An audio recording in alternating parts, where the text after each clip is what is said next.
Had a chance to go back and rewatch the football game, and spoilers, Tennessee still won. The Volunteers are 5-1, 2-1 in SEC play, and gearing up for a monster showdown on the third Saturday in October. A lot to like from the tape, despite from what you saw in real time. We'll tell you all that and more. It's your Monday Locked On Vols.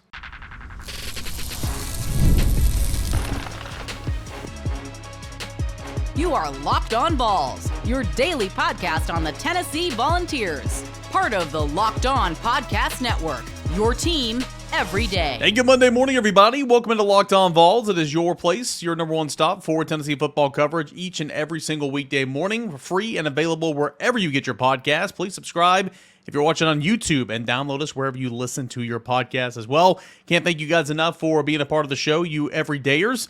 Your show's tomorrow, so get in those questions, comments, concerns, @_Cainer at Locked On Vols or on the YouTube channel. Big shout out to our friends over at Game Time. You can create the app, download the account, or download the app, create an account, there you go, and use the promo code LOCKEDONCollege for $20 off your first purchase. Again, thanks to our friends over at Game Time. So, Tennessee and Florida kind of reacting here on a Monday morning. Big thoughts, big takeaways after the rewatch. I did a postcast show late Saturday nights, and hopefully you guys got a chance to catch up with that. That was instant reactions. That was right after the game, or a couple hours after the game. And of course, Sunday had a chance to go back and watch the game, and so I've got some takeaways from that, some big picture stuff. We'll hear scoring plays courtesy of the Vol Radio Network in segment 2, and then stats and Cainer grades coming up in segment number 3. All that and more here on a Monday show. So one of my biggest takeaways outside of the defense, and I'll get to that here in a moment, let's go to what's puzzling, what's still stagnant, and that is the offense. I thought, and I say this with the disclaimer, and don't hear me wrong here, it's still not where it needs to be. It's got to get better. I mean, obviously, you were shut out the last 2 weeks in the first half. That's not acceptable, okay? So it's still got a ways to go. So I wanted to get that out there. But after reviewing the tape, I truly do believe Tennessee's offense was better than that offense we saw in Fayetteville a week ago. I mean, Tennessee drove right down the field. First possession of the football game. And, one of my biggest pet peeves is, Nico never keeps it. And another pet peeve is for another day. RPO is not Nico keeping it and running it with Nico. RPO is running it with the running back or passing it with Nico. A zone option, a read option is when Nico keeps it. But nonetheless, I have a big issues with that because Nico never keeps it. So how in the world is the defense never going to respect the fact that Nico can keep it? Well, Nico kept it a couple of times at this football game. One time ran for a first down, and that's what he was trying to do here on this first possession. And you can see him trying to pull it out of Dylan Sampson's gut there, and it just fumbled the exchange, and that's unacceptable. I mean, that happens, but that's not good. It's an unforced error. And Tennessee, what a start offensively, right after a pretty good offensive drive, but that is wasted. Overall, of course, his interception, not great. Okay, staring down his receiver the entire time, throwing it into triple coverage. Actually, there's 4 guys in the area. Very reminiscent of his turnover at NC State.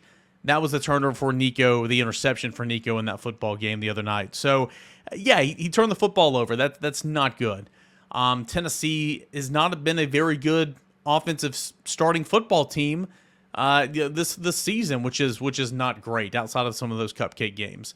But when I was watching the passing game, man, they were close, and I know close is only, grenades and horseshoes.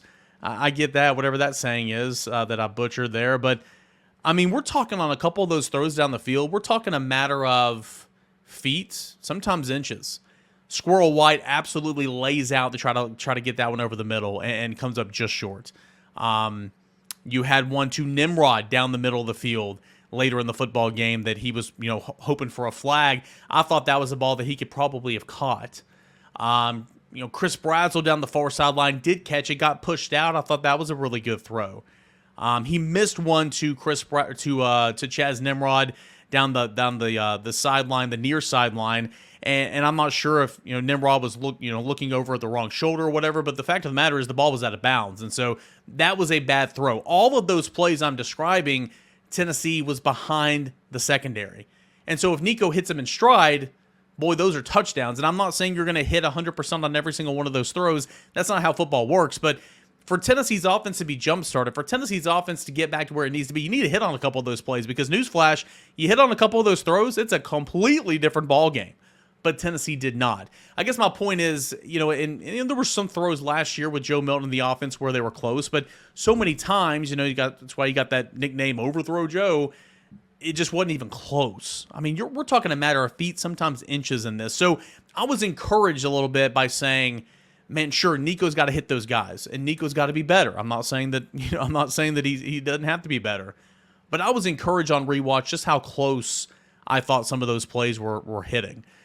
His throw to Brazel over the middle of the field, when he got, it was like a pinball in there, got hit by 2 or 3 different guys. Number one, that was a bad decision to throw that football. But number two, how in the world did he complete that ball? And how in the world did Chris Brazel hold on to that football? I don't know. Props to Chris Brazel because that was a heck of a football play. The run game. For the second week in a row, Tennessee's run game has been not very good to begin the football game. But as the game went on, Dylan Sampson has just continued to dominate. I've got a stat here. This is from Brent Hubbs in the day after column. Let's see here. Sampson had 9 carries for 19 yards at halftime against Florida. In the second half, 93 yards on 18 carries. In the second half, the last 2 weeks, Sampson has carried the ball 36 times for 219 yards and 5 touchdowns. So better late than never, but why can't you run the football effectively in the first half the last 2 weeks? I don't know. But Dylan Sampson continues to be the only consistent part of this offense, which I think's, been very, very stagnant here the last couple of weeks. So I was encouraged by the steps. I thought the pass protection was better. There was one drive where you had 3 sacks in a row, and it completely derailed a drive, and that should absolutely never happen. That was awful. But outside of that, I thought the pass pro was better. I thought the backs in pass pro were better, although there were still a couple misses. One comes to mind that I'm thinking about right now, but there were still a couple misses. I thought pass pro was okay. I thought Nico rolling out was much better, and they called a few more rollout plays for Nico, but when he's throwing on the run, when he's rolling out, I think he's at his best. I think he's better doing that than staying put in the pocket. So, there's some plays you want to have back either way. I mean, on that last drive, Nico steps up in the pocket, throws to Chaz Nimrod, and Chaz drops it. I mean, that can't happen, right? And so, if ands, all that and more, but I was encouraged after watching the tape by, in my opinion, how much better the group played compared to the last week. Now, still, the points aren't there. I mean, they came on in the second half, and that's good. Better late than never, but it's not where it needs to be, and it's not acceptable. But it was much better than it was a week before. I thought the offensive line was better, not great. Tennessee committed 6 penalties in this football game. 4 of them came from offensive tackles. 3 of them came from John Campbell. Okay, 2 holding calls from John Campbell, 1 personal foul. Not great. Hurd had a holding call. Lance Hurd had a holding call that was very iffy. On tape, I went back and I saw that his hands were high up, and I think Lewis Reddick even mentioned that on the broadcast. When your hands are high, like on the shoulder pads, that's kind of a giveaway to throw a holding penalty a lot. But I thought that was very borderline and very iffy. I thought Lance Hurd had a really good block along with Andre Carrick and Miles Kitselman. Kitselman with the watch down, Carrick with the kick out, Hurd with the lead, and with the block at the 10-yard line to spring Dylan Sampson in the end zone.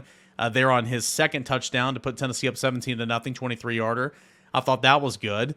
But overall, the offense still has some work to do. Meanwhile, get this stat. Dylan Sampson, 15 rushing touchdowns this season. That is 4th all-time in single-season history for Tennessee, and you still got half a season to go. Currently, he is 2nd in the nation, 1st in the SEC, with 15 rushing touchdowns.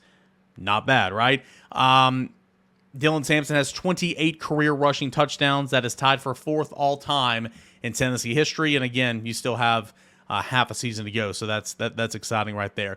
Defensively, I mean, what more can we say? Sure, Tennessee gave up a lead there at the very end. Tennessee gave up a game-tying touchdown, and less than a couple minutes ago, DJ Lagway, a true freshman, that was not great. We'll hear that play, and when we're kind of telling the story of the game via the scoring plays. But for the second week in a row, it's like, hey, we've got 17 points. Go out there and protect our lead and win this football game defense, where if you hold a team to 10 points, deep into the fourth quarter, that should be enough to win a football game every single time. Again, your offense is not playing complementary football at its finest. It's not.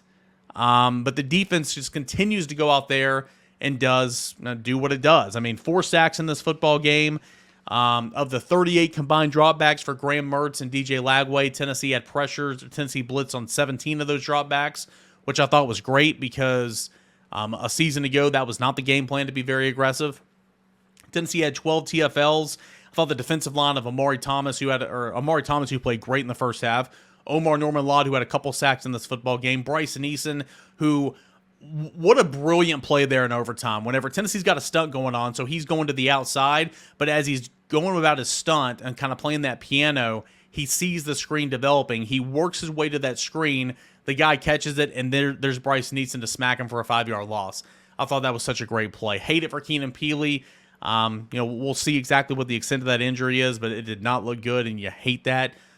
Tennessee had to play a lot of linebackers. Jalen Smith, I don't think it was his best day, but because he played a lot early in the season, he was able to not be overcome by the moment last night, if that makes sense. I thought Arian Carter, of course, he had the interception. I thought Jeremiah Thielander made some plays. Secondary, goodness gracious. I mean, Jermon McCoy and Ricky Gibson. Ricky Gibson was everywhere the other night. Boo Carter had his best game. Jermon McCoy, beautiful 4th down PBU on a slant. Just gorgeous stuff. Tennessee secondary continues to impress us. The cornerbacks are great. Safeties, 7 missed tackles between the 4 safeties who played. Christian Charles looked the best out there. Will Brooks, Andre Turrentine, of course, Jacoby Thomas. Andre Turrentine had 4 missed tackles himself. Too many missed tackles from the safety, but again, tip your cap to Willie Martinez for playing more guys at the safety position. So Tennessee's defense continuing to do what it does.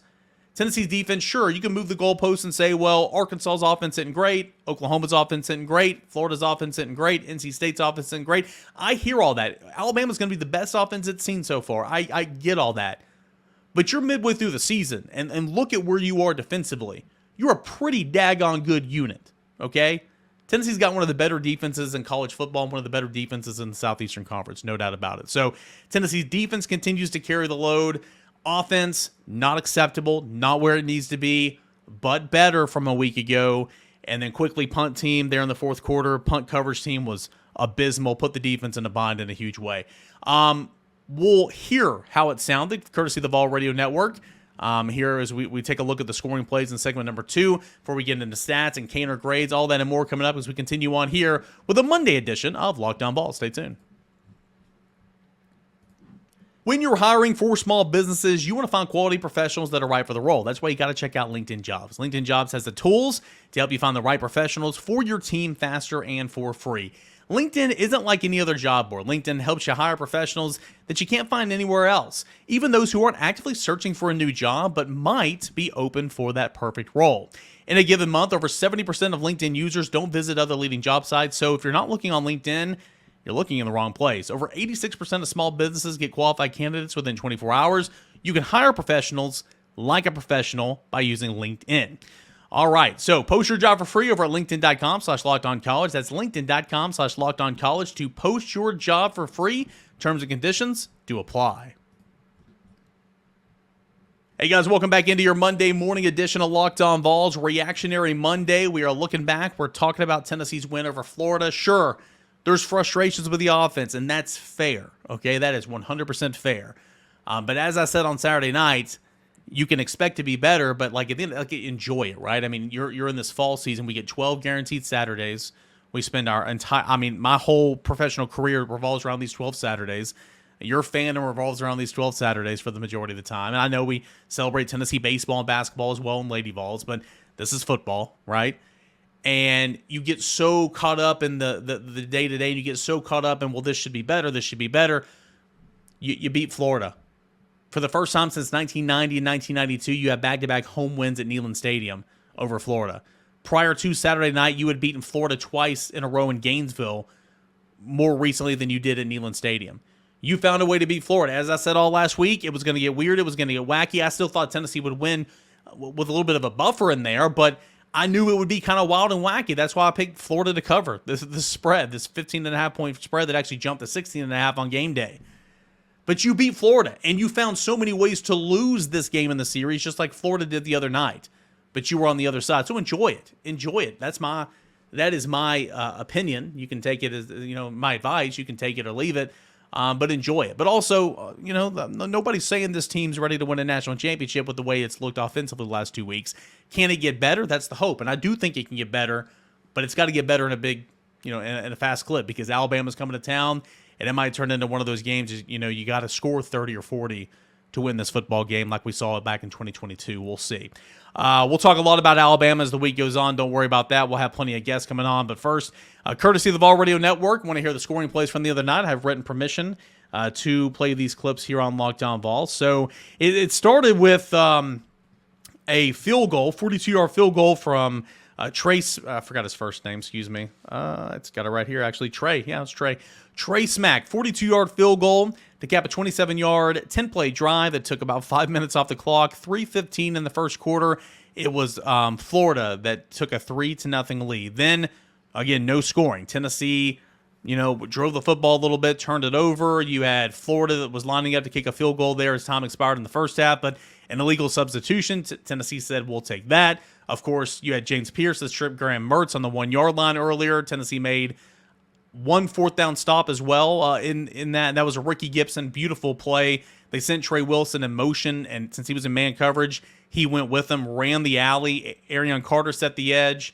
Jeremiah Thielander had his guys, so no cutback lane, and then there was Ricky Gibson just to make the play, running the alley there in the backfield. I thought that was brilliant. But no scoring there in the first half up until outside of that field goal, up until the third quarter when Florida scored its first touchdown of the game. It was a 13-yard passing catch from Graham Mertz to Arliss Boardingham, and it was Florida taking a 10-0 lead midway through the third quarter, and Tennessee was in trouble at that point in time. Second down, 10.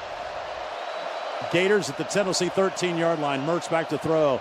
Fires over the middle, down the left sideline. That pass is caught by Arliss Boardingham, the tight end. He got loose down this near sideline along the numbers, gets into the end zone, and catches the pass from Mertz, and Mertz took a big hit when they let that one go, but he throws the touchdown pass, and the Gators have struck first here in the second half and now lead Tennessee 9-0. Yeah, Mertz actually didn't take a hit, but he was hobbling there, and of course when you're calling the action and watching I missed it too in real time because I was watching the play. You just see Mertz hobbling off, you assume he got hit. He actually didn't get hit. He went down a non-contact injury as he was watching the touchdown happen after he threw. Don't want to speculate on injuries, but that looked really, really rough, and you hope the best for him. But boy, that looked bad, and forced DJ Lagway to finish out that game. Of course, the 5-star true freshman coming in, but more on that in a moment. But it was 10-0.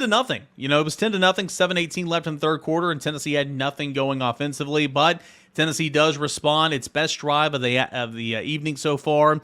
At 2:57 left in the third quarter, Tennessee found the end zone. 75 yards on 11 plays, 4:21 off the clock in that drive. It was a 4th and inches play where Tennessee scores, and Tennessee went not 12 personnel, but 32 personnel, meaning 3 running backs, 2 tight ends on the field at that point in time. It was Sampson in the full house formation in the backfield. His fullbacks were Miles Kitzelman, a tight end, and who? Jackson Moy, a defensive lineman. His 2 tight ends were Holden Stays on one side, and who? Nathan Robinson, a reserve defensive lineman on the other. Dylan Sampson finds the end zone from 6 yards out, and Tennessee is on the board. 4th and inches. Handoff tailback. That'll be a first down. Spinning all the way toward the end zone, and touchdown, Tennessee. Strong running by Dylan Sampson.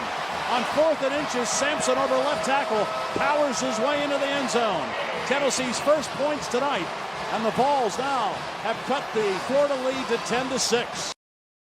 Yeah, that was I loved seeing that formation. I loved seeing a little bit of innovation in the play calling. That was awesome. Tennessee's on the board. It was 10-7 after that PAT was made. You had a Max Gilbert field goal kind of in between there. That was 35 yards to make it 10-10, a tie ball game. And then it was Dylan Sampson again. It was a 2-play drive, 29 yards. Dylan Sampson finds the end zone, courtesy of a 17-yard punt return from Jamal McCoy, a short field, and some good blocking from Miles Kitzelman at the tight end, washing things down. Andre Carrick kicking out the end-man on the line of scrimmage. Lance Hurd leading the way through and getting a block at the 10-yard line to get Dylan Sampson in the end zone. Tennessee took its first lead of the ball game at 17-10 at the 9:42 mark of the fourth quarter. And here's how it sounded, courtesy of the Vol Radio Network. Down to the Florida 23-yard line. Nico hands off to his tailback, breaking it, Sampson to the 10, to the 5, to the checkerboards. Touchdown, Tennessee. 23 yards, Dylan Sampson. And the Volunteers have taken the lead for the first time tonight. Sampson's second touchdown of the evening, and what a run over right tackle. Really, really good scoring play right there. I kind of broke it down in Tennessee after being shut out in the first half for the second straight game. After being trailing 10-0 in the third quarter, Tennessee led 17-10 with just under 10 minutes left to go in the football game. Well, unfortunately, it was Florida as time was about to expire. Less than a minute to go in the football game. 29 seconds left on the clock, actually, to be exact. It was DJ Lagway on a fourth down. It was third and 15, I believe, or maybe it was fourth down. I think it was fourth down, actually. Anyway, the defense, the punt coverage unit did not do Tennessee defense any favor as they started at the 31-yard line, so didn't have an awful lot of room to go, essentially. But Florida converted, and it was backs against the wall. DJ Lagway had to step up. He went through the line of scrimmage, threw off platform, found a guy in the end zone, and here's how it sounded, courtesy of Vol Radio Network. Normally, I don't play opposing scores, but I'm telling a story here, and as the Vols went in overtime, this is what set up getting to overtime for the Florida Gators. From the Tennessee 28-yard line, Lagway against the six-man front. Back to throw, sets up, takes off running. Now he guns for the end zone. Pass caught. Touchdown Gators. DK right across the middle. Lagway stepped up in the pocket, had really nowhere to go with the ball, and suddenly DK came across the middle. He was wide open, and Lagway threw a dart. And the Gators have pulled within one. That was a really good play by DJ Lagway. I mean, he stepped up, threw off platform, threw a strike to the end zone, and looked like Will Brooks is a little slow to get over there. Looked like Andre Turrentine let him get between the two safeties. Nonetheless, the play was made, and it looked like they were going to kick the PAT. Then they ran out there with the offense, and they called a timeout, and then they ran back out there, forced Tennessee to call a timeout. And I was sitting there in real time, and I'm like, oh, you're going to kick the PAT no matter what, right? And you're going to kick the PAT to force overtime. But then I'm like, well, wait a minute, you're on the hot seat. You're on the road. Like, why not go for the win here? Well, Billy Napier decides to kick the PAT, ties at 17 all, and then overtime is forced. Well, Florida gets the football in overtime. Tennessee has three negative plays in a row, and it sets up a field goal that misses just to the right. Tennessee needs a score of any kind. Tennessee moves down the football. They throw a couple of times with Nico to Holden Stays, to Dante Thornton, and then they get it right there at the 1-yard line. Tennessee goes jumbo again, that 32 personnel with Kitzelman and Jackson Boy in the backfield, Nathan Robinson at tight end, and Holden Stays at tight end. Dylan Sampson plunges in for the hat trick and the game winner to make Tennessee a 23-17 overtime winner over the rival Florida Gators. Tennessee calls the play, comes to the line of scrimmage. Sampson to the right of Nico. Now Nico goes under center. Full house backfield. Handoff tailback, fighting for the end zone. Touchdown! Instant victory for the Volunteers in overtime on a 1-yard run. And the Tennessee Volunteers have won in overtime against the Florida Gators. Dylan Sampson, his third rushing touchdown of the night. The last one is the game winner as the Volunteers have beaten the Gators for the second time all time in overtime, and they win it tonight as the defense stops Florida on its first possession in overtime, and then Tennessee takes it down the field, and Sampson scores it to win it. That is how it sounded, courtesy of the Vol Radio Network. It was not perfect. It was stressful. It was frustrating at times, and it was really, really cool to see what Tennessee defense was doing. Again, even though they scored there in the last minute to set up a tie ball game in overtime, I know that was frustrating, but you had Tennessee's punt team. That's on Tennessee's punt team, in my opinion, because, I mean, what are you doing here? You're supposed to flip the field. you kick a low liner, and then you allow a big return up to the 31, and you can take a couple shots there, and that's, of course, what DJ Lagway did there at the end. Still a really good throw, but Tennessee's defense played lights out. I mean, you hold a team to 10 points with a minute or 30 seconds left to go in the football game. That should be enough to win the football game. Tennessee eventually did, of course. But that is how it sounded, courtesy of the Vol Radio Network. Appreciate you guys for being here on Locked On Vols. When we come back, I'll give some stats, some Cainer grades, and we'll set the scene as we move towards Alabama week in the third Saturday in October. All that and more is coming up next as we continue on here with the Monday edition of Locked On Vols. Hey, I want to tell you guys about my friends over at Game Time. Game Time, you can download the app, create the account, put in the promo code LOCKEDONCollege, and you can get $20 off your first purchase. Terms apply. Again, create an account, put in the promo code LOCKEDONCollege for $20 off the Game Time app. What is the Game Time app? Well, it is a place where you can buy tickets to sporting events, entertainment events, concerts, comedy shows, all those things in your area. So football games at Neyland Stadium, baseball games at Lindsey Nelson, basketball games at the Food City Center, New Smoky Stadium downtown, or shows at the Tennessee Theater, concerts at the Bijou, whatever the case may be. You can buy tickets to those events in your area here in Knoxville and wherever you guys live by downloading the Game Time app. Game Time's got game picks where they filter out all the fluff to show you only the incredible deals on great seats. You don't have to waste time searching through thousands and thousands of tickets. They have all them prices. They got the lowest price guarantee where Game Time's going to credit you 110% of the difference. And if you find a cheaper ticket somewhere else. Plus, they have the most flexible and honest customer service policy in the ticketing industry. Download the Game Time app today or go to GameTime.co. Put in the promo code LOCKEDONCollege for $20 off. Download Game Time today. Last minute ticket, lowest price, guaranteed. All right, guys, welcome back into your Monday morning edition of Locked On Vols. Don't forget, Twitter Tuesday. Send in those questions, those comments, those concerns, whatever you have at _Cainer and at Locked On Vols, and we'll answer those to the best of my knowledge here on a Tuesday Locked On Vols. Time for some stats and Cainer grades, and again, this is a football game where the stat sheet doesn't look good, especially offensively. Tennessee, 312 yards of total offense on 69 plays. That is not nice. You had Tennessee that had one fumble that it lost, two fumbles, one that it lost. Had Tennessee turning it over via an interception. You had Tennessee that only rushed for 143 yards on a defense that allowed 310 to Texas A&M and 240 to Mississippi State. Tennessee was only able to manage 143 yards on the ground. Tennessee threw for 169 yards. And in 5 Power 4 games in Nico's career, he's exceeded the 200-yard mark only once. It's not a good stat. And again, still very early in his career, and game situations kind of dictate a lot of that. But overall, we can all agree that he has not been where he needs to be the last couple of weeks, and there's contributing factors in there. But I'll go back to what I said in segment number 1. I think you were close, especially on some of those balls down the field, man. You were so close. And I get it.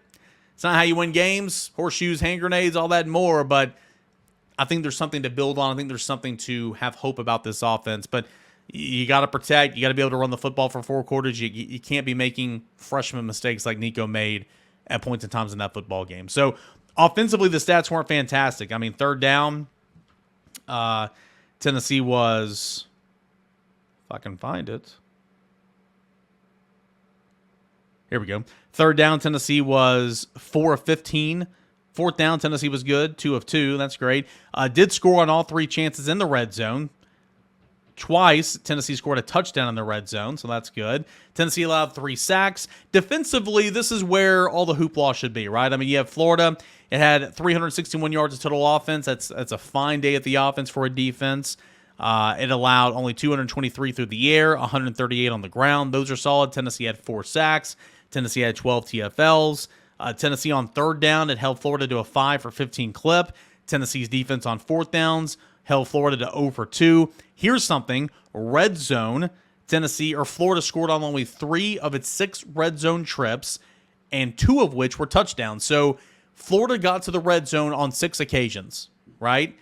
And Florida only scored 2 touchdowns in this football game. Overall, you look at the first quarter specifically, see, Florida marched down to the Tennessee side of the field on all 5 possessions in the first half. The Gator had the football inside the Tennessee 25-yard line on 4 possessions in the first half, yet scored only 3 points. It's a really, really good stat line for the Tennessee defense. You had a couple of fourth down stops, as I mentioned earlier. You had Ricky Gibson on one, Jamal McCoy on the other. You had a stop there at the goal line with James Pierce when he stripped the ball out of Graham Mertz. And the fact that they called that a fumble on the field, I think, was huge, because if they called him down by contact or whatever, I don't know if they'd be able to overturn it, but they called it a fumble on the field, and I thought that was huge. Because of that fourth down stop, because of the strip sack stop at the 1 yard line by James Pierce, those were back-to-back turnovers forced. One was a turnover on downs, but back-to-back turnovers forced. Another one of my football pet peeves. I think turnovers on downs should be counted as a turnover because it literally says it in the name. Anyway, on those back-to-back series turnovers, Florida had drives that were wiped out of 151 yards combined on 18 plays that consumed 9 minutes off the clock. Exceptional first-half defense for Tennessee. They allowed 2 touchdowns in the second half, but still really, really good stuff from Tennessee defense in the second half. But we'll look at some Cainer grades here, and offensively they're not going to be good. Just a little warning here. Quarterbacks, you had Nico completed 62% of his passes, 169 yards, 16 of 26. He had an interception. Nico also ran the football 3 times for first downs, and on those 3 carries, they were called back for holding, which is a little bit frustrating. Nico, again, I think was close on some of those balls down the field, but the fumble on the first possession of the football game, the bad miss to Nimrod down the sideline, a couple of those other misses, staring down your receiver and throwing an interception, you got to be better, man. You got to be better. Nico's grade is a D, in my opinion, for this football game. Running backs, Dylan Sampson, obviously got the hat trick, obviously got over 100 yards. Again, he is consistent as consistent can be in this offense. It took a little while to get going. Of course, he came on strong in the second half, and credit the offensive line for that. Deshaun Bishop, 7 carries, 24 yards. They had a little jet sweep for Brew McCoy. He gained 6 yards. Overall, I give the offense, the rushing game, a B. You only had 143 yards on the ground, which 150 is that cutoff, and Tennessee's been averaging 200 yards on the ground under Heupel in 3 years here. Obviously, that was well short of that threshold as well, and against a rush defense that I thought was not very good, but, because you won the football game running for 3 touchdowns, I'll give you a B in that regard. So Tennessee's running backs get a B. Tight ends, I'm going to give a B as well. I thought overall Tennessee's tight ends blocked pretty well. Thought Miles Kitselman and Holden Stays were using those pretty uniquely in those jumbo packages. Got Ethan Davis involved. I thought that was big as well. So tight ends get a B. Wide receivers, I'm going to give a C. Nimrod did not have a good day. Okay. Chris Braswell, I thought, stepped up and did some things. Brew McCoy was not a factor. I thought Squirrel White battled. Man, he battled. He was hurt. He went out a couple of times. Got that shoulder worked on. Came back in. But overall, I think, along with the quarterback, I think some of those long would-be receptions down the middle of the field, on one, I think Nimrod should have caught it, point blank. And then I'm not talking about the one he dropped. I'm talking about one that was just a little bit when he was talking about trying to get the flag thrown. Chris Bradley did all he could on that far sideline, but he was pushed out of bounds.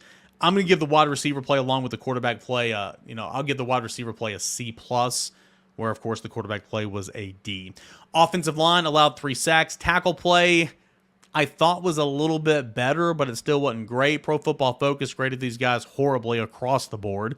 The fact that Tennessee's offensive line was able to get things going in the run game in the second half, I thought was big. But overall, still a lot of pressure, still not where it needs to be, and the penalties are drive killers. So Tennessee's offensive line gets a C- for me. Flip it over to the defense. Defensive line gets an A. I mean, sure, there were points in times where Florida was getting gashing Tennessee's defense very sparingly, but not holding your gap and stuff like that. But I thought Omar Norman Law played great. I thought Amari Thomas had a great first half. I thought Bryson Easton played great. James Pierce, I've never seen a guy miss more sacks than James Pierce, but he is playing at such a high level right now. And Joshua Joseph jumped out on tape as well. Defensive line gets an A. Linebackers are going to get a B-. I thought they missed Keenan Peely some. I thought Jalen Smith had a really rough game. I thought Caleb Perry at times looked kind of rough. Arian Carter and Jeremiah Thielander certainly made mistakes, but they made some plays as well. They made a whole lot of plays, and Tennessee played a lot of snaps for Caleb Perry and Jalen Smith. If Edwin Spillman was healthy and available, he would have played as well. But Tennessee's linebackers, I'll give a B. Tennessee secondary, the corners get an A. The safeties get a C because the safeties missed a lot of tackles. Andre Turrentine 4 for specifically. And then Boo Carter at the star position, I will give a B+. I thought he played his best football game. Had a nice 4th down stop. Came in, had a sack. I thought he was all over the place. I thought he read it really well. Tennessee had Christian Harrison available. Tennessee had Dante Thornton available, but chose not to play those guys. Of course, Dante until the very end, where I think they just needed a wide receiver. But overall, I thought Tennessee's defense played awesome. Shout out Christian Charles, who I think is playing really well. Cornerback, at safety, and he's playing with a bum shoulder in a big way. So, yeah, it was not picture perfect. It was not clean. It was not pretty, but you won. You're 5-1. You just beat your rival, and you have a very winnable football game at home against Alabama that's going to possess the greatest threat, don't get me wrong, that you've seen so far. But Alabama doesn't have it figured out either. This football season, we'll talk about more on tomorrow's show, maybe if I get a question about it, or maybe we'll talk a little bit about it on Wednesday. This football season, the SEC, very NFL-like in terms of just everybody's eating their own except for beating up on each other except for Texas. Everything you want to play for is still in front of you. You got to make some improvements, but Tennessee found a way to get a win, 23-17 in overtime over Florida. Hey, appreciate you guys for being here, making Locked On Vols your first listen, your first watch each and every single day. Appreciate you every dayers. Tomorrow is your show. Get in your questions, comments, concerns, all that and more. We'll answer your questions, and we'll talk about Tennessee, Alabama, a little bit of Tennessee, Florida as well on Tuesdays, Locked On Vols. Until then, everybody, stay safe. Appreciate you guys. This is Locked On Vols.